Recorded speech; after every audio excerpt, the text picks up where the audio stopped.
Welcome back to Law and Crime. I'm your host this afternoon, Caroline Polisi, and we have a pretty special segment for you today. We've covered this issue here on the network before. It's the issue, of course, of the Trump-Mueller Russia probe. And the new fresh news this week is that Trump likely will have some type of interaction with the special counsel's office. There will be some sort of interview. The question is just how that interview is going to take place. And here joining us today on the network, we have very special guest Bradley Moss here to break it all down with us. Brad, thank you so much for joining us. Absolutely. Happy to be here. Brad's a partner at Washington, D.C. law firm of Mark S. Zaid, P.C. You represent countless individuals, including whistleblowers serving within the intelligence community. You're also the deputy executive director of the James Madison Project, where you represent media outlets like Politico, Gawker, the Daily Caller in FOIA lawsuits against the Bush, Obama, and Trump administrations. FOIA, of course, is the Freedom of Information Act, and I want to talk with you a little bit about that later. But Brad, you just published this piece in Politico, sort of pontificating about what a Trump-Mueller showdown may look like and how Trump is preparing for it. The question right off the bat I want to ask you, I'm dying to know because I've been asked this question. Do you honestly see a face-to-face Mueller-Trump meeting in a room together, with Mueller being the one asking the question specifically? I don't think it can be avoided at this point. Now, the extent to which Mueller himself will handle all the questions certainly is debatable, but I certainly believe he'll be in the room. And I absolutely believe that there's going to have to be some kind of in-person interview. I don't believe the various pontifications that there will be just a written affidavit or answers to written questions will be enough. If there's enough for Mr. Mueller to have gotten this far, if he believes he has some type of evidence, some type of information that needs to be resolved, that it involves the president, and it needs to be cleared up, I absolutely believe there'll be some manner of an interview. How extensive, how in-depth, how long it goes, who's involved, those kind of remain the $64,000 questions here. We know that in the past, from reporting what we've seen, that Mr. Mueller tends to kind of sit in the corner during these interviews and lets his team, his dream team, so to speak, handle the bulk of the work. Given that it's the president and the respect that that Mr. Mueller would obviously afford to the office, if not the person himself. So I believe he'd handle at least a good portion of it, but it doesn't necessarily mean that he'd be the only one doing it. I certainly believe that more than one prosecutor would be in the room and that they would be asking a variety of questions from different angles. Yeah, I'm right there with you. I don't see necessarily Mueller doing it himself. Maybe Andrew Weissman, one of these dream team members, and certainly FBI agents would be present in the room as well. Now, a lot has been made of sort of whether or not each team has sort of weight behind their requests for, we've heard apparently there's been some pushback from the Trump team on sort of circumscribing the issues surrounding this potential interview. So you said right off the bat, you don't think it's going to be sort of in affidavit form. I agree with you. But do you think that the Trump team can circumscribe the issues with which it is presented by the special counsel? Let's say we're only going to take issues about Russia collusion, for example, or we're only going to discuss potential obstruction charges. What do you think? I certainly think it's a legitimate line of options for them to try to do, especially if the interview is going to remain voluntary. So long as they're voluntarily agreeing to sit down, have the president sit down with the special counsel, they can certainly put what they would view as limits on it, the areas of interest or of inquiry that the special counsel can address, because that'd be the scope of the permission that the president was providing in exchange for sitting down. Now, if Mr. Mueller subpoenas the president, if he brings him before the grand jury, all bets are off. Any number of things can go on. Any number of questions can be asked, all with the caveat that, of course, the Deputy Attorney General, Rod Rosenstein, is overseeing all of this from a managerial standpoint. Certainly, if the special counsel's office is going to be interviewing the president, especially in the context of a grand jury, I have to imagine there'll be extensive coordination between the Deputy Attorney General and Mr. Mueller's team to ensure that they don't just go on a completely crazy fishing expedition. There'll be very defined areas of inquiry, but if it goes there as opposed to a voluntary interview, all those efforts to try to narrow the scope of this will be for nothing. Right. And that's kind of the ultimate sort of nightmare scenario for Trump team and his lawyers, because as we all know, lawyers can accompany President Trump in any testimony that he would be giving before a grand jury. So that's a pretty scary prospect. And I think you touched on sort of the unique nature of President Trump's personality. I don't know how well he would fare in front of a grand jury. How do you think that may play out? No, I very much agree with you. I think that would be the last thing that the president's legal team wants, is for him to be subpoenaed and brought in before the grand jury and questioned by prosecutors without the assistance of counsel. Because given the president's nature for giving sort of rambling and incoherent explanations, if we're going off on tangents, it's anybody's guess what he might say and what he might reveal that his legal team wouldn't necessarily want him to do. So their goal has to be to keep this into a voluntary interview right now, and to be able to define the line of inquiry. If they can do that, they can minimize the exposure the president has. Right. And you know, on Mueller's side, people are saying, well, he holds the ultimate trump card, if you will, in that he's sort of dangling this idea of the grand jury subpoena over his head. But I don't know how effective that is. You know, depending on whether or not he's the subject or the target of this investigation, they may not want to take him into the grand jury just yet. What do you think in terms of timing? Where do you see this playing out? A lot of people have rightly noted that, you know, he's the top dog, and it would seem likely that they're nearing the end of their investigation if they're talking about interviewing him at this point. Where do you see this as it stands? Yeah, I mean, I tend to be of the mindset that if there's going to be an interview, if we're going to get to the point that the president's either going to sit down voluntarily or he's going to be subpoenaed, I think we'll see it by the end of the winter, or sometime in the spring at the latest. All the major interviews of the lower level players and the White House staff, those have been done. Certainly, the special counsel can ask some of them to come back if he needs, if there's additional lines of inquiry. But the bulk of the information that the special counsel needed to collect that hadn't already been done by the FBI before Director Comey was fired, all that presumably has been compiled at this point, and they have a general sense of what they want to address and the lines of inquiry and what they view as actual potential crimes that may or may not have occurred. So at this point, I think a lot of it's going to be legal gamesmanship. I certainly think the vice president will be questioned before the president is questioned. The fact that the vice president hasn't been questioned yet certainly would give an indicator that they're not quite there yet. But March, April, I think we should see something happen. Okay, interesting. Do you think Papadopoulos was wearing a wire before, you know, his arrest was made public? You know, I would love to think it's that, you know, sexy and it's all TV based. I really don't. I think they brought out the Papadopoulos plea deal that day, same day of the Manafort indictment, just to push back on the White House narrative. They had to know that was going to be coming, that, oh, this has nothing to do with the president. Oh, this has nothing to do with collusion. This is stuff that Manafort had problems with before the campaign. So they just wanted to use that to push back on part of the narrative. I don't think Papadopoulos will end up being a major player in the ultimate scheme of things, but I certainly would not be surprised if I'm completely wrong. He seems to have been involved in lots of things where we didn't really expect him to be there. So maybe he was a bigger player than we expected, but I'm not quite convinced. No, he was just a coffee boy, right? Okay, very interesting. So let's play a game of sort of let's prediction here. Okay, so let's say it turns out that, you know, Mueller and his team do find evidence of a crime having been committed here.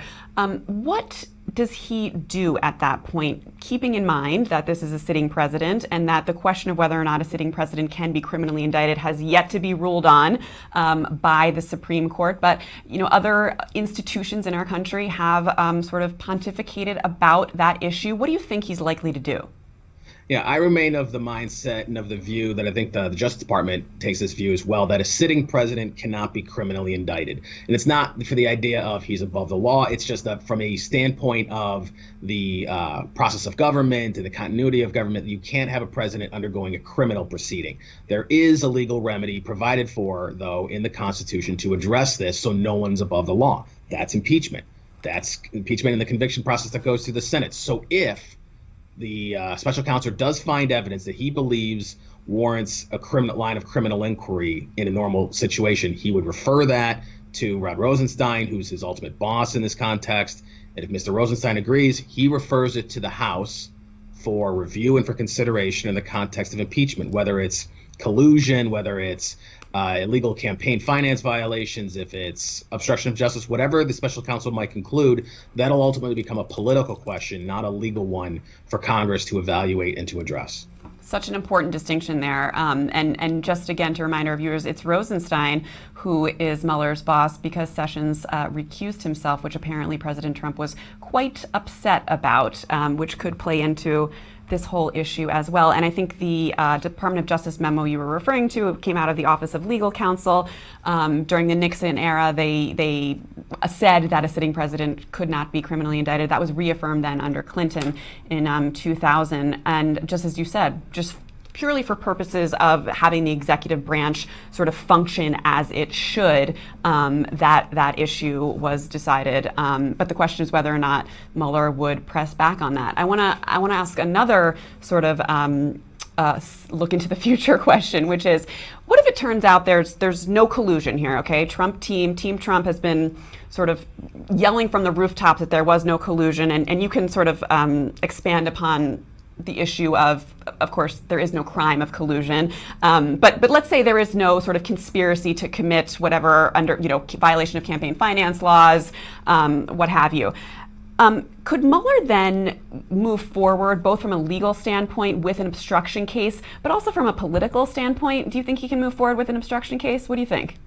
And that's strictly a political question at that point. So yeah, if ultimately the evidence concludes that as far as the president is concerned, that the president was not involved in, did not conspire as part of, or in any way was aware of any collusion, with the obvious underlying crimes being campaign finance violations or Computer Fraud and Abuse Act violations, things along those lines. If the president was unaware of everything and it was other, lower level people, or if there was no collusion at all, which we certainly have to consider as a possibility, it would be politically dicey to move forward with obstruction. Certainly the special counsel could still report that to Rod Rosenstein, and the Deputy Attorney General can make his evaluation at that point.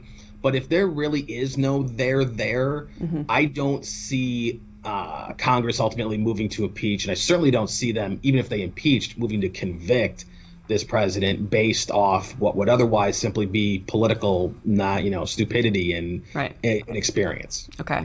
So we're getting a clearer picture now of sort of, you don't see a criminal indictment likely if Mueller and his team do find criminal charges here. You see more of a recommendation to Rosenstein, and of course, we were talking a little bit off camera about how there would then ultimately Mueller's team will produce a report. And I want to ask you, since you deal a lot with FOIA, Freedom of Information Act, that's people make FOIA requests all the time in the interest of sort of the public interest, having a right to know what goes on in our government. How much of whatever report that Mueller and his team ultimately put forward, how much of that do you think the American public will ultimately have access to? Will we ever really know the whole story here? I don't know about the whole story. I think we'll get a pretty decent idea of what transpired, even if there ultimately aren't impeachment proceedings, even if, for one reason or another, this simply ends with the special counsel's investigation.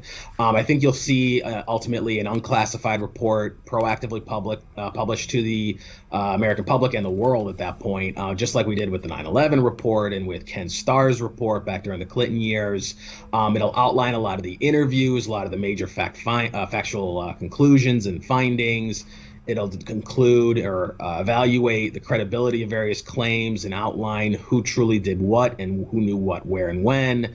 But there will certainly be a classified component of this, almost certainly, that will not be released. It might not be released for a long time, for many years. You almost want to compare it to the JFK files on the Kennedy assassination, where it took decades till we truly got access to everything. If there was some manner of illegal collusion and coordination between the Trump campaign and the Russian government, and if the evidence came from, whether it's foreign intelligence collection or FISA warrants or whatever, that's going to remain classified for a while and for a long time to come, and it's going to be some good time before we hear the whole story. FISA warrants, topic of in the news this week as well. Let's talk about. You can imagine why. Yeah, exactly. Let's talk about some of sort of the latest and breaking news on the Russia investigation. We were talking a little bit off camera. What's the latest? Yes. So in terms of the Russian Yeah. investigation, we have now Mr. Mueller has brought on. We're learning of it now. It happened in November, actually. He brought on an additional prosecutor, an expert in cyber crimes. Which, if there was some type of illegal collusion or coordination, there's always been the suspicion that there was some manner of the extent to which the Trump campaign coordinated with Russian bots, on social media, Twitter, Facebook, any other number of social media platforms, and that this coordination was used to kind of swarm the entire audience and push pro-Trump messages endlessly. There's certainly concern now, and there's been some reporting from Eric Erickson, who had a post up this morning that sources indicate that Jared Kushner, who of course ran a lot of the digital operations for the Trump campaign, may have inappropriately and illegally used non-campaign funding to hire what is essentially a bot army for social media running through Russian sources. So whether or not that's true certainly is something that remains to be seen. Obviously, Mr. Kushner is innocent until proven guilty of anything. But if that is where Mr. Mueller is going, then the hiring of this veteran cybercrimes prosecutor makes complete sense. Yeah. What do you see as Kushner's exposure here? What's sort of he's kind of flown under the radar here. Is he still with Abby Lowell? No, I think actually I have to go back. Yes, he is still with Abby Okay. Lowell. He had to drop the original attorney, Yeah. and now he's got Abby Lowell. Jared's an interesting one because he's got various different potential areas of exposure, but it's never quite clear if there's anything that's going to happen with it. So he's got one, what I was describing in terms of he ran a lot of the digital operations with another gentleman, Brad Pascal. To what extent there was any coordination, especially on the social media front and this influence campaign. They certainly would be the people to know what happened. He has exposure in terms of how he reported stuff on his security clearance documentation. Providing false material information on your security clearance form is a felony. It's 18 USC 1001. It's punishable by a couple of years in prison or a fine. He had huge problems in terms of how he filled that paperwork out, the likes of which who have represented people in every agency pretty much at this point, would have never seen a client get away with doing. Oh, wow. There's other issues in terms of, he had these communications with Russian government officials.